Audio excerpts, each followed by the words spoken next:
हम जानवर नहीं हैं, हम इंसान हैं। हमें अच्छे बुरे की तमीज है। हमें अल्लाह का हुक्म है, अमर बिल मारूफ। अल्लाह का हुक्म है, अल्लाह का हुक्म है कि अच्छाई और हक के साथ खड़े हो और बुराई का मुकाबला करो। अगर आप जाके इन चोरों के साथ खड़े हो जाएंगे, अवाम आपके साथ नहीं खड़ी। देख ले अवाम किधर खड़ी है,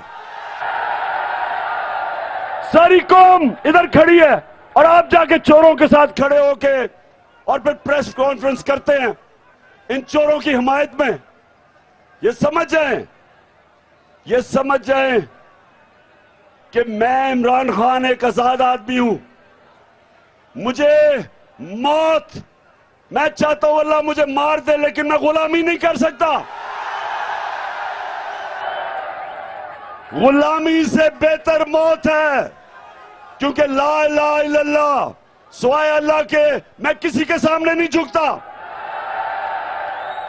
मैं चाहता हूं कि मेरी फौज मजबूत और तकड़ा इदारा बने।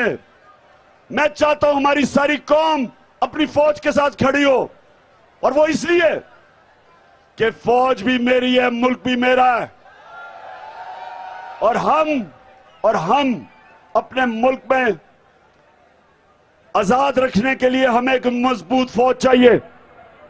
और जब मैं तनकीद करता हूं, तामीरी तनकीद होती है।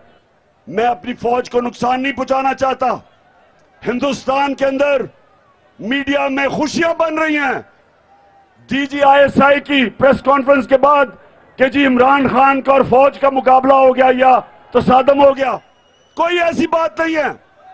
हम अपनी फौज के साथ खड़े हैं, लेकिन हम जब तनकीद करते हैं तामीरी तनकीद है, और इसलिए कोई इस गलत फहमी में ना रहे हिंदुस्तान में कि कौम कभी भी अपनी आजादी पे कॉम्प्रोमाइज नहीं करेगी।